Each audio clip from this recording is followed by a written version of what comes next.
फटे पर्चे, कागज नहीं जिंदगी पॉडकास्ट में आपका स्वागत है।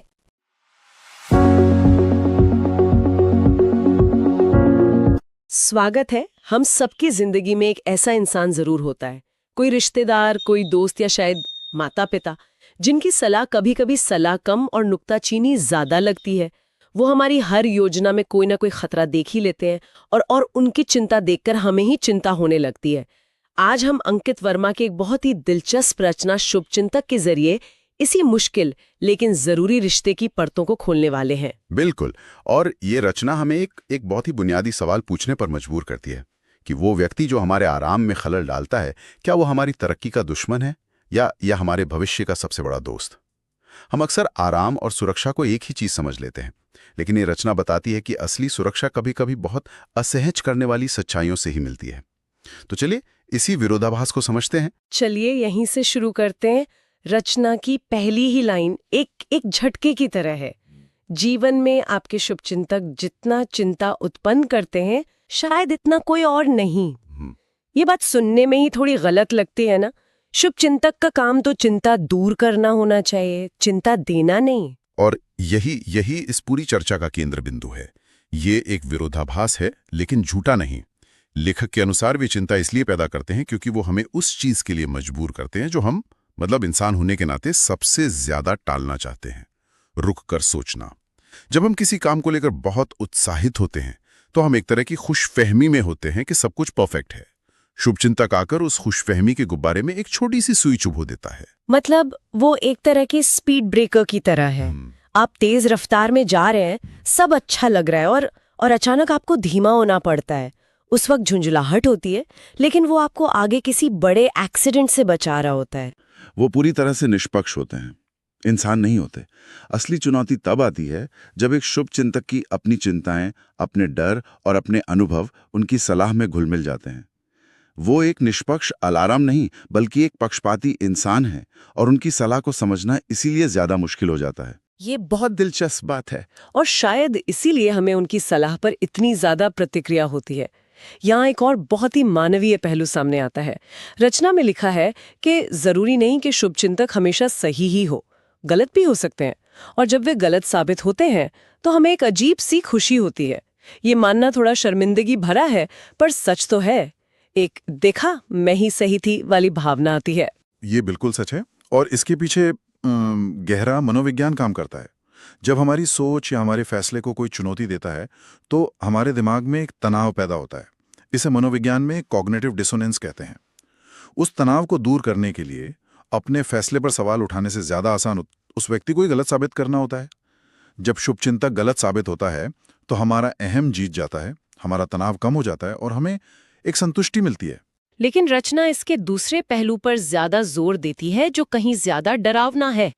यदि घटना घटित हो जाने के बाद शुभचिंतक सही साबित हो तो जीवन में बड़ा पछताना पड़ता है।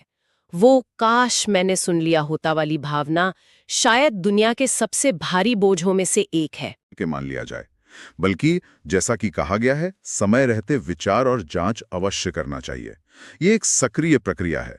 उनकी चेतावनी को एक डेटा पॉइंट की तरह इस्तेमाल करें, एक शुरुआती संकेत की तरह, और फिर अपनी रिसर्च और अपना विवेक इस्तेमाल करें। जिम्मेदारी तो हमेशा हमारी ही रहती है। ठीक है, तो हमें उनकी बात सुननी चाहिए क्योंकि वो हमें सोचने पर मजबूर करते हैं। लेकिन कभी कभी ये सिर्फ असहजता नहीं होती, ये एक बहुत गहरी चुभने वाली भावना बन जाती है। और रचना इसके लिए एक बहुत ही सख्त शब्द का इस्तेमाल करती है, घृणित व्यक्ति। कि कभी कभी शुभचिंतक हमें घृणित लगने लगता है। ऐसा क्यों? सिर्फ इसलिए कि वो हमारी सोच पे सवाल उठा रहे हैं? नहीं, ये उससे कहीं ज्यादा गहरा है। जब कोई हमारी सोच पर सवाल उठाता है तो हमें ऐसा नहीं लगता कि वो हमारे आइडिया पर सवाल उठा रहा है। हमें लगता है कि वो हमारी पहचान पर, हमारी काबिलियत पर सवाल उठा रहा है। ये एक व्यक्तिगत हमला महसूस होता है, जैसे कोई कह रहा हो तुम उतने समझदार नहीं हो जितना तुम खुद को मान रहे हो। और जब हमारे आत्मसम्मान पर चोट लगती है तो हमारी पहली प्रतिक्रिया बचाव की होती है, और उस बचाव में हम उस व्यक्ति को ही दुश्मन मान बैठते हैं। और शायद इसीलिए रचना कहती है कि अधिकांश लोग किसी का शुभचिंतक नहीं बनना चाहते हैं। कौन जानबूझकर किसी की नजरों में बुरा बनना चाहेगा? ये तो एक बहुत ही मुश्किल और मतलब बिना किसी इनाम वाला काम लगता है। ये एक हिम्मत का काम है। सच बोलना, खासकर जब वो कड़वा हो, आसान नहीं होता। इसमें हमेशा ये खतरा होता है कि आपके रिश्ते में दरार आ जाए। इसीलिए ये भूमिका निभाने के लिए उस रिश्ते में बहुत ज्यादा विश्वास और हिम्मत की जरूरत होती है। और यहीं से हम इस चर्चा के सबसे अहम हिस्से पर आते हैं, वो तुलना जो इस पूरी रचना का सार है। शुभचिंतक और चापलूस के बीच का फर्क साफ साफ लिखा है। उस व्यक्ति की बर्बादी की शुरुआत हो जाती है जिसके चारों ओर शुभचिंतक ना होकर चापलूस लोग हों। ये एक शाश्वत सत्य है। इतिहास ऐसे राजाओं और बादशाहों की कहानियों से भरा पड़ा है जो चापलूसों से घिरे थे और अंत में तबाह हो गए। चापलूस यानी हाँ हजूरी वाले लोग बहुत आकर्षक लगते हैं। वो आपकी हर बात पर वाह वाह करते हैं, वो आपके अहम को सहलाते हैं और एक ऐसी झूठी दुनिया बना देते हैं जहां आपको लगता है कि आप कभी गलत हो ही नहीं सकते। ये एक बहुत ही आरामदायक और नशीली दुनिया होती होगी, लेकिन रचना कहती है कि ये लोग किसी काम के नहीं होते। किसी काम के नहीं होते, बल्कि नुकसानदेह होते हैं। सोचिए, एक कंपनी का सीईओ है जिसके आसपास सब लोग बस उसकी तारीफ करते हैं। वो एक खराब प्रोडक्ट लॉन्च करने का फैसला करता है और कोई उसे सच बताने की हिम्मत नहीं करता। नतीजा, कंपनी को करोड़ों का नुकसान। वहीं एक सफल लीडर जानबूझकर अपनी टीम में ऐसे लोगों को रखता है जो असहमत होने की हिम्मत रखते हैं, जिन्हें कॉर्पोरेट दुनिया में डेविल्स एडवोकेट कहा जाता है। वो असल में शुभचिंतक ही होते हैं। लेकिन यहाँ एक बहुत जरूरी और व्यवहारिक सवाल उठता है। एक आम इंसान एक सच्चे शुभचिंतक और एक ऐसे इंसान के बीच कैसे फर्क करे जो बस हर बात में नुक्स निकालता है, जिसकी आदत ही नकारात्मक रहने की है? वो रेखा कहाँ है जो सच्ची चिंता को सिर्फ निराशावाद से अलग करती है? ये बहुत ही महत्वपूर्ण सवाल है। इसका जवाब कुछ बातों पर ध्यान देकर मिल सकता है। पहला, नियत। क्या वो व्यक्ति सिर्फ समस्या बता रहा है या समाधान खोजने में भी आपकी मदद करना चाहता है? एक शुभचिंतक समस्या पर हमला करता है, आपकी शख्सियत पर नहीं। दूसरा, पैटर्न। क्या वो हमेशा हर छोटी बड़ी बात पर आपको रोकता है या सिर्फ उन बड़े फैसलों पर जहां जोखिम ज्यादा है? और तीसरा, डिलीवरी। क्या वो आपको सबके सामने नीचा दिखाकर अपनी बात कहता है या अकेले में सम्मान के साथ अपनी चिंता जाहिर करता है? इन बातों से नियत का अंदाजा लगाया जा सकता है। ये तो बहुत काम का फ्रेमवर्क है। मतलब हमें सलाह के साथ साथ सलाह देने वाले की नियत और तरीके पर भी गौर करना चाहिए। बिल्कुल। एक सच्चा शुभचिंतक आपको चुनौती देगा, लेकिन आपका आत्मविश्वास नहीं तोड़ेगा। वो आपको बेहतर बनाने की कोशिश करेगा, आपको छोटा महसूस कराने की नहीं। इस पूरे विचार को हमारी संस्कृति की जड़ों से जोड़ने के लिए रचना में संत कबीर दास जी का एक बहुत प्रसिद्ध दोहा भी है, निंदक नियरे राखिए। हाँ, और पूरा दोहा है, निंदक नियरे राखिए आंगन कुटी छावाए, बिन पानी साबुन बिना निर्मल करे सुभाए। वाह! यानी जो आपकी निंदा या आलोचना करता है, उसे अपने इतना पास रखो कि हो सके तो अपने आंगन में ही उसे एक घर बना दो, क्योंकि वो बिना पानी और साबुन के आपके स्वभाव और चरित्र को साफ कर देता है। यहाँ निंदक का मतलब शायद वो नहीं जो आपसे नफरत करता है, बल्कि वो जो आपकी कमियों को देख सकता है। ठीक यही मतलब है। कबीर यहाँ उसी भूमिका की बात कर रहे हैं जो एक शुभचिंतक निभाता है। सदियों पहले वो यह समझ गए थे कि विकास के लिए आलोचनात्मक प्रतिक्रिया कितनी जरूरी है। दिलचस्प बात यह है कि जिस चीज को कबीर निंदक कह रहे थे, आज सिलिकॉन वैली में उसे रेडिकल कैंडोर जैसा फैंसी नाम दिया गया है।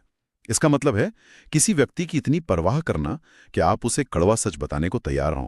नाम बदल गया है, लेकिन मूल विचार वही है। और रचना इसे एक कदम और आगे ले जाकर कहती है कि अगर कोई दोस्त ये भूमिका निभाए तो ये सोने पर सुहागा है। हाँ, क्योंकि दोस्ती में विश्वास का तत्व पहले से मौजूद होता है। जब एक सच्चा दोस्त आपकी आलोचना करता है तो आप जानते हैं कि उसकी नीयत में खोट नहीं है। वो आपके साथ खड़ा है, आपके खिलाफ नहीं। ऐसा दोस्त मिलना जो आपकी तारीफ भी करे और जरूरत पड़ने पर आपको आईना भी दिखाए, वाकई ये खजाने जैसा है। तो कुल मिलाकर अंकित वर्मा की ये रचना हमें सिखाती है कि शिव चिंतक की कीमत उसकी सहमति में नहीं, बल्कि उसके सच्चे और कभी कभी असहज कर देने वाले दृष्टिकोण में है। वो हमारी जिंदगी के वो आईने हैं जो हमें वो दिखाते हैं जिसे हम देखना नहीं चाहते, पर जिसे देखना हमारी तरक्की के लिए बहुत जरूरी है। बिल्कुल, ये हमें अपने रिश्तों को एक नई नज़र से देखने के लिए मजबूर करती है। ये हमें सिखाती है कि जो आवाज़ हमें चुनौती देती है वही हमें आगे बढ़ाती है। रचना के अंत में लेखक ने अपने बड़े भाई मोहित वर्मा जी को अपने जीवन का शुभचिंतक बताया है, जो इस पूरे लेख को एक बहुत ही व्यक्तिगत और ईमानदार एहसास देता है। और फिर वो एक सवाल हम सबके लिए छोड़ जाते हैं, और आपके जीवन में कौन? ये एक ऐसा सवाल है जो हमें अपने आसपास देखने पर मजबूर करता है। कौन है वो इंसान जो हमारे लिए ये मुश्किल भूमिका निभा रहा है? और शायद इससे भी बड़ा और ज्यादा चुनौतीपूर्ण सवाल ये है जिसे हमें खुद से पूछना चाहिए। क्या हम किसी और के लिए ये भूमिका निभाने को तैयार हैं? क्या हम किसी ऐसे व्यक्ति से जिसे हम प्यार करते हैं इतनी परवाह करते हैं कि उसका अस्थायी गुस्सा या नाराजगी झेलकर भी उसे एक कड़वा सच बता सकें? सिर्फ ये जानना काफी नहीं है कि शुभचिंतक कौन है। असली सवाल ये है कि क्या हमारे अंदर वो हिम्मत है कि हम किसी के शुभचिंतक बन सकें? ये एक विचार है जिसके साथ ही रचना हमें छोड़ जाती है।